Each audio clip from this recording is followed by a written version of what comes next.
If you want to save time on grinding your badges and overall, make sure you hit up Hero Grinders on Instagram or Twitter for the fastest and safest way to get your badges maxed out. Links will be in the description. What is going on, guys? Welcome back to the channel for this quick video, and today we'll be talking about CLAMPS badge. I think most of us know how it works, but for those who don't know, defenders have access to quicker cutoff moves and more successful when bumping or hip riding opponents.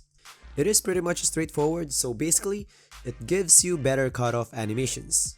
So before we go to the main test, let's try first if it affects your lateral movements.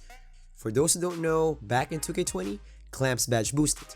So let's see, maybe that functionality made a comeback. So as you can see here, this is between no badge and Hall of Fame, and there is no visible boost. So now for the main test, we'll have two sets. First one is all badge upgrades on 94 perimeter defense. This is if you maxed out your perimeter defense and you're deciding if what upgrade is the best for you. And for the other one is each CLAMPS upgrade with their minimum perimeter defense requirement. So now for the test, we'll do the sequence here in lots of repetitions and we'll score each animations. If it's like this one, like a hip ride with a cutoff at the end, that'll be 3. And if it's like this one, like a continuous hip ride without the cutoff at the end, that'll be 2. And if the dribbler blew by you like this one, that'll be 1. So the higher, the better. And to make this test more accurate, we'll make sure that each angles will be about the same on all samples. So now you might say, Toots, it doesn't look real, usually defenders are moving, right? I know what you mean, but this is the most accurate test. Margin of error is pretty low in this one. As long as it gives different type of animations on each samples, that'll be fine. If you do it with 2 moving players, the margin of error will be a lot bigger, because it's hard to make each path and angles the same on all samples. So now for the results, as you can see here, the sweet spot is silver, and you can't go wrong with bronze as well. And the boost from gold to Hall of Fame is not as much as bronze and silver. It started to reach saturation point at gold.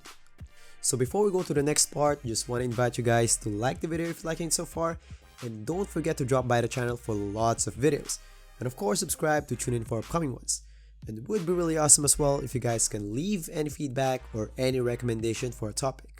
So now for the next part, same type of test, but this time it's going to be each badge upgrades together with their minimum perimeter defense requirement.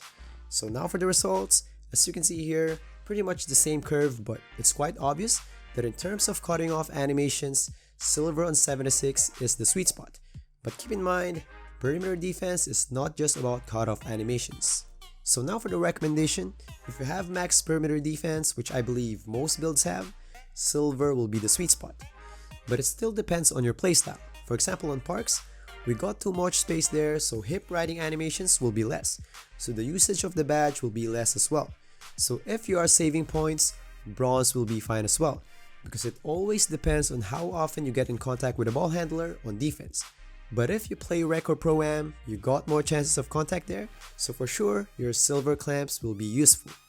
So that's all for the video. If you guys like it, please smash that like button and please consider subscribing for more videos. And don't forget to drop by the channel for lots of other contents. And as always, stay safe and happy gaming, guys. Peace. Check.